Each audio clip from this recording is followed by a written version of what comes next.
Good morning. Day 4 of creation. Working on the sides. Yesterday I stopped with the bottom and the top, and now I'm going to smooth out the sides. This position of this light tells a lot. From straight over it, you can't see the roughness. From down close to it, you can see those rough marks. Those are my bandsaw marks where I shaped the sides of it down.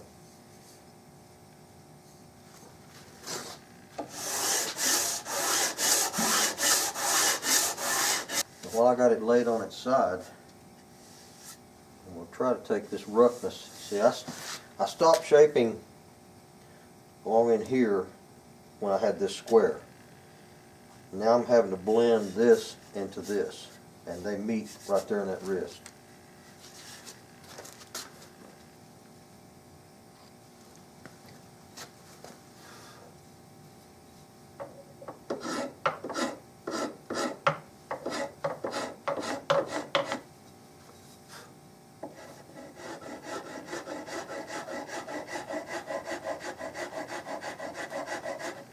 There's no really easy way to get in here.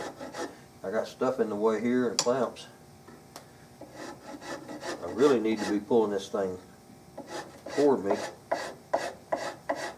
Don't have any room to do that.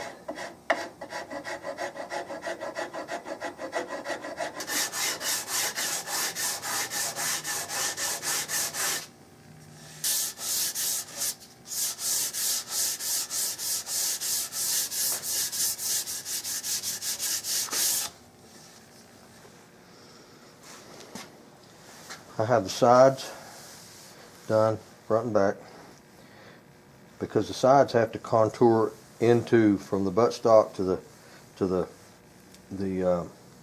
receiver. They have to contour. Then I do this top and bottom last. I do the sides first. On the buttstock, I do the top and bottom first, do the sides last. Same thing on the front. I do the top and the bottom first, and then I contour the side to meet it. But on this one, it's just easier, and you get a smoother, better transition if you'll do the top and bottom of the wrist after the sides. After the sides. So, zoom in. You can see the bandsaw marks across the top of that. That's what I'm going to work out here. There again, putting my light in the middle so my shadows fall symmetrically. With this particular rifle, there's no flutes in this comb. This is the comb, and some rifles have a little dip right there. Those are called flutes.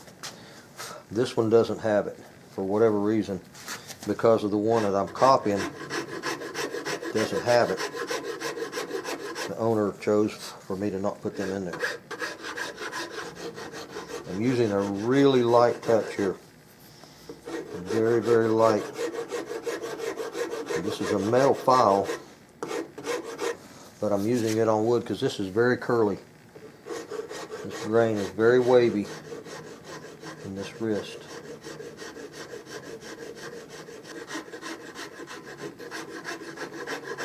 You may be able to see I'm just now losing my pencil mark, my center line.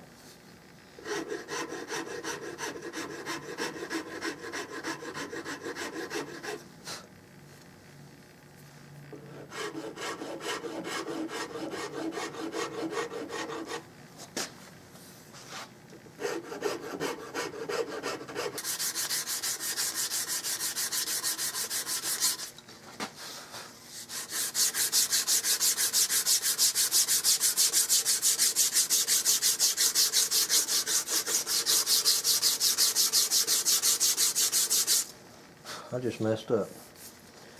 This belt is stiff on the edges, and I just went across that thing. I should have been going on an angle. I dug in. Just a little bit.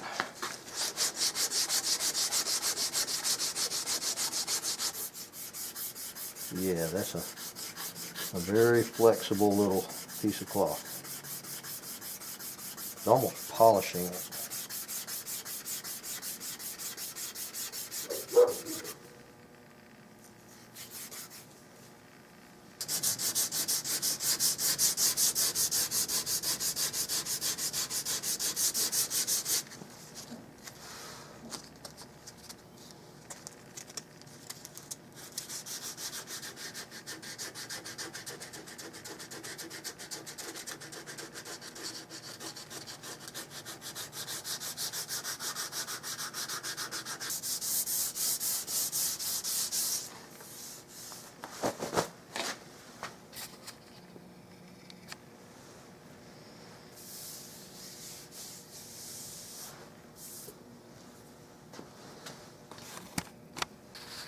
Again, I want to give you a bird's eye view from where I'm working and where it matters. You can see that this the back of this receiver is kind of rolling around, just sweeping around. There's a little groove right there that the bolt, there's a little lug on the bottom of the bolt that passes through there. I've got to clean that up. And then these top two surfaces right here, they are not cleaned up yet. The extractor, not the extractor, the bolt release sits right in here. That's surfaced enough.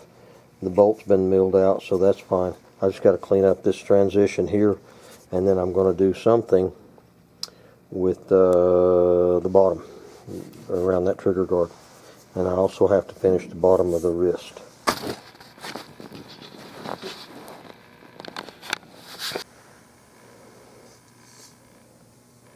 Now this flat on top has just been roughed down. But you can see when I move this light, it throws a shadow. You can see how proud that wood is of the tang. See that sticking up right there? I can hang my finger on it. It's the same on both sides. So I'm gonna chisel that down. I did it initially, but I left more than I needed to sticking up, and I'm gonna chisel that down with a really fine, sharp chisel. Then I'm gonna work out this little groove right here. It's got to go down some more and be smoothed up.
I'm still leaving myself enough height to sand that off.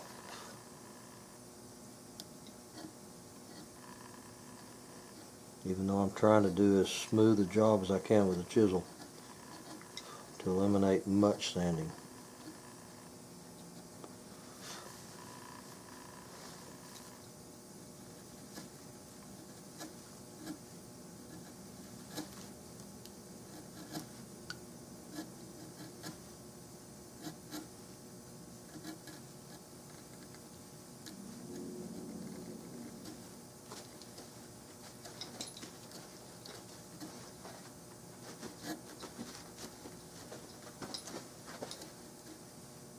Chisel could stand to be sharpened again.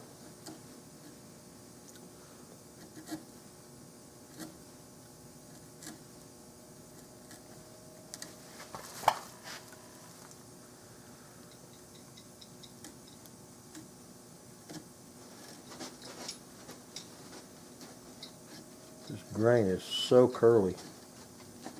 Every quarter of an inch it turns another little wave.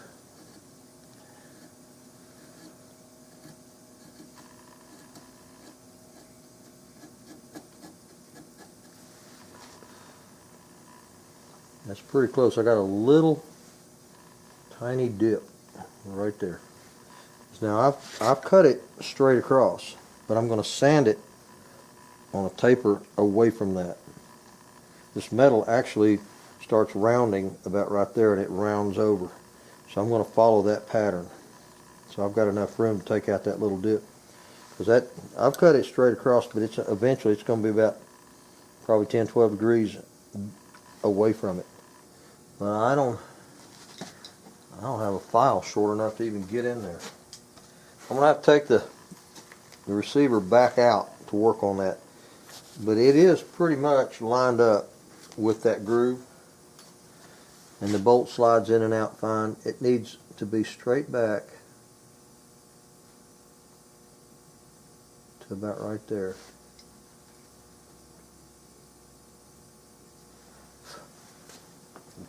You put your bolt in where the bolt handle recess comes down right here. I use a piece of carbon paper. I'll lay it in there and then slam that bolt down. But when you get done with it, the test that some gun makers use, a lot of them that I know, will take a thread, and I don't have a thread with me, and put it in between the wood and this bolt handle and just pull it up. And if a thread will pass through there and back without hanging, that's clearance enough. But that's tight.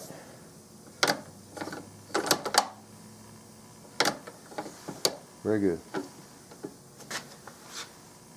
Alright, there's one more thing I just realized and I've got to do. There's a little lug on the bottom of this thing. Right there.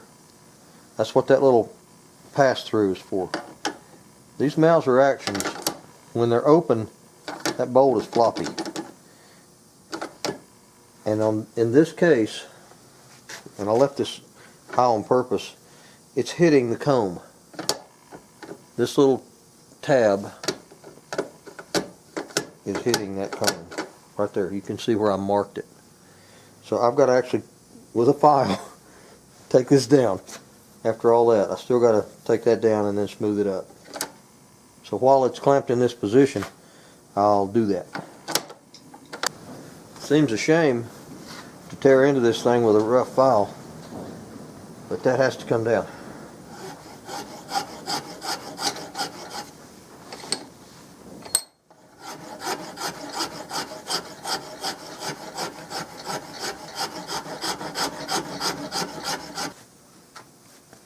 Alright, I got this taken down about almost 1/8 of an inch there. Now, I've got clearance underneath it. No matter how hard you sit down on that, I'm not going to mark this comb. So, had that little uh-oh to take care of. Now, I'll take the action back out, polish this off, and then I've got this little trigger relief I'm going to show you.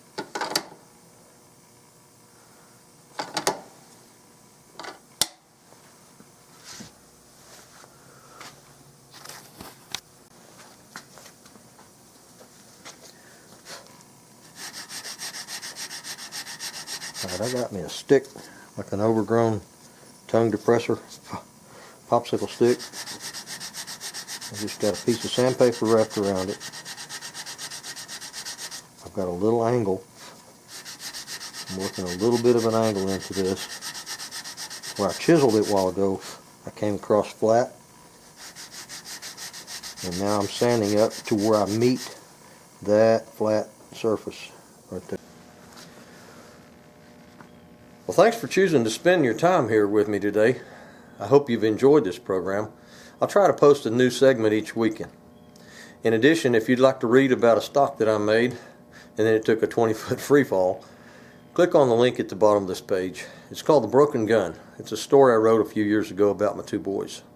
Sometimes life's hard and things get broken. Now and then we get a chance to fix them. I'm so grateful for the opportunity I had to repair this broken stock. It led to a restoration that I never could have imagined. As always, if you like this video, please click the like button and share this with your friends. Have a great day.